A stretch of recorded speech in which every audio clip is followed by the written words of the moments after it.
Good evening, welcome to a foreigner in the Philippines, and I guess you would call this a late night meandering, as I do. And I'm just looking on the last, what have I learned from being on YouTube, and I'm gaining quite a number. We are very close now to 10,000 subscribers. We expect to make 10,000 subscribers by Christmas. That would be wonderful for us, and that's our little target for now. So out of all of those people, the people that watch, we get logistics given to us as we run a YouTube site by YouTube, and they tell us various logistics, like people, which videos are popular, which are not, and we can see by the views and by the likes and thumbs up and thumbs down and all of that, and we can see how we're doing and how possibly we could change for the better. Well, out of all of this, what do I see that I'm going to have to change for me? Well, the internet and being on the internet, this is where the internet comes in, not so much in video, but in the comments. Well, the video will, as in the case of what I'm actually talking about now, is a statement of my opinions, and I rise or fall by the value of those as perceived by people who are watching. So as you're watching right now, you're making assessments all the time. Oh, that sounded like a bottle of bullshit, didn't it? What's he talking about? You're making all of these assumptions, and they will be correct for you. So if you deem that I'm a waste of time, then you won't come back again. So therefore, I would have received my just reward for that. And then for the people who find some item of value in what I'm saying, in my opinions, whether it makes them look at things in a different way, then that will be my rise, won't it?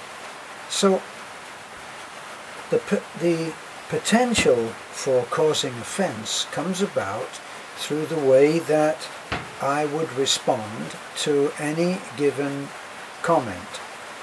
Now, the comments are what your opinion is, or your opinions are, about something that I've said on my video.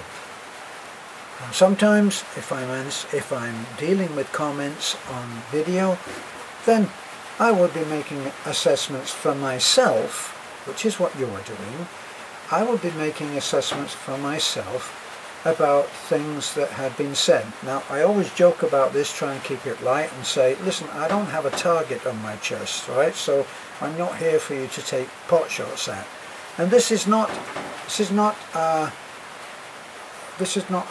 video for dealing with trolls or with negative people. It's about the potential for causing offense unknowingly when you state an opinion, because somebody out there, you or somebody else, may take offense at something that I've said.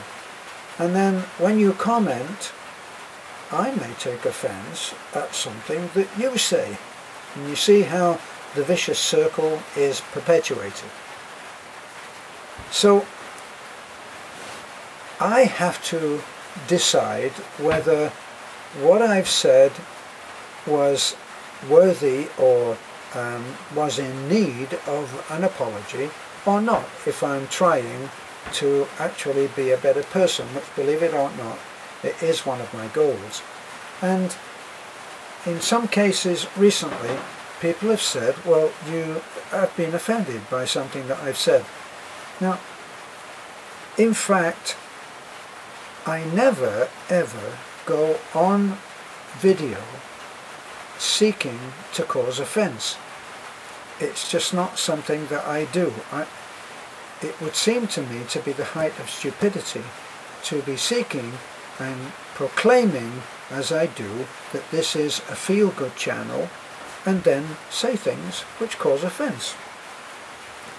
But when you write things, then it's a whole different ball game, isn't it? Because you don't have intonation, you don't have expression, facial expressions, my little facial expressions, which tell you if I'm joking or not.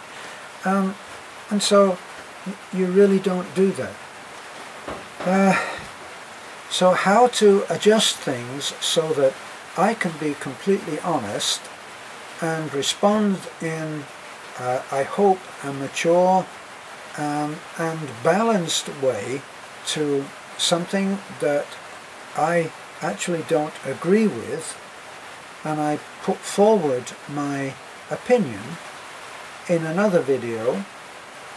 How can I balance it so that I don't cause offence? And I think the answer to that is I can't. I don't see how, if something, in my opinion, has to be addressed, I don't see how I can change the way that I am in order to appease somebody if I really don't feel that my intention has been correctly interpreted. So if it is that you have come and found that something that I've said is offensive to you, then you should do as a recent subscriber did. I said, I really don't know what it is that I said to offend you. Now, in this particular case, the subscriber wrote to me in his name rather than his username. So here's a name that I don't associate with anything that I've said, and the person is expressing his feelings which have been hurt. And I honestly am saying, I have no idea what you're talking about. And then I say, why don't you PM me, private message, personal message me, and tell me, because I really want to know. And even then, there was no connection for me until when I'm thinking about it and thinking about something that was written, I realize that's who this man is. And then I was able to look at what I'd said, and then I was able to say, no offense was meant, and I'm sorry if you were offended.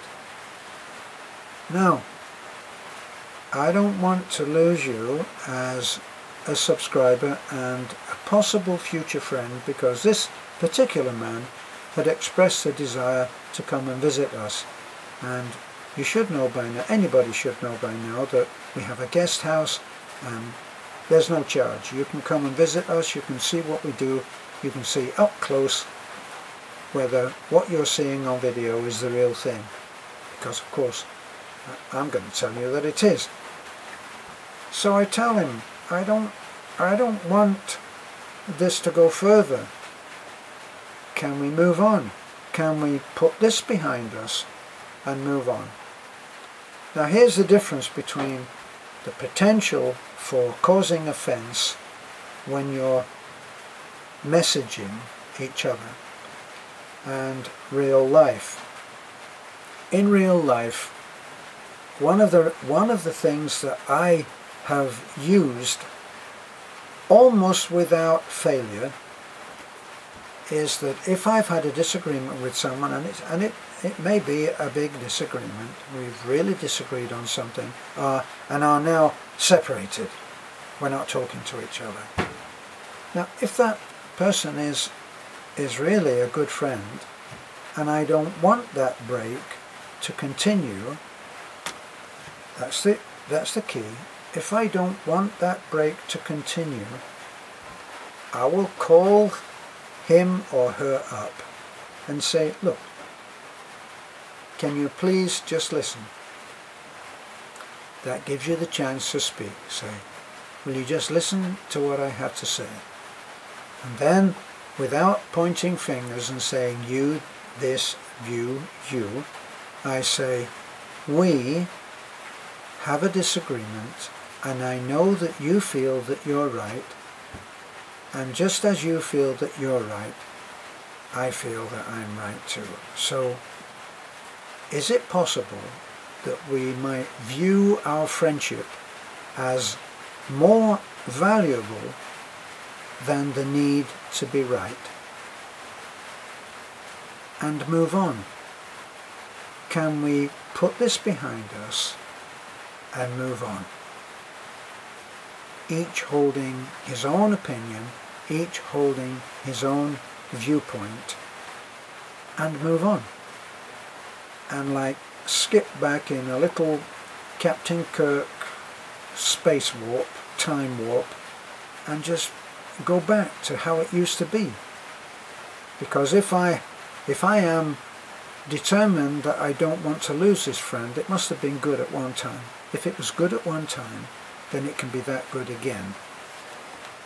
So, the potential for causing offense when you're messaging is very high, because the person can't see your face, can't hear your voice, and all of these things, body language, tone of voice, the look in your eye, all of that is a vital part of communication. So when it's just down to a few words by someone who may not actually enjoy writing, may have an aversion to writing and doesn't want to do it, and the value of a friendship is sailing on that, it's not a good idea. So yes, we have to change, and that's me, have to change in trying to allow a bigger margin of error for how interpretation will take place of something that is said, and for me, something that I read. A very good friend and subscriber said, why don't you just ignore those things? And I had to say, well, there will continue to be times when I will respond honestly about something that I've seen, and inevitably there will be people who will be offended. It's not my intention, and perhaps overall, if there's anybody out there, the desire to have a good relationship with my YouTube family, with Beth and I, our YouTube family, is high. The desire is great, and I will do anything to keep it that way. So this is a foreigner in the Philippines. You may find that little technique that I've just shared with you about calling someone up and saying, look, the friendship is more than the disagreement. Can we move on? And you can pretty it up as much as your sense of speech is, but basically that's what it is. You and I are worth better than just quitting because of a disagreement. Let's move on. So, let's move on. This is a foreigner in the Philippines. Bye for now.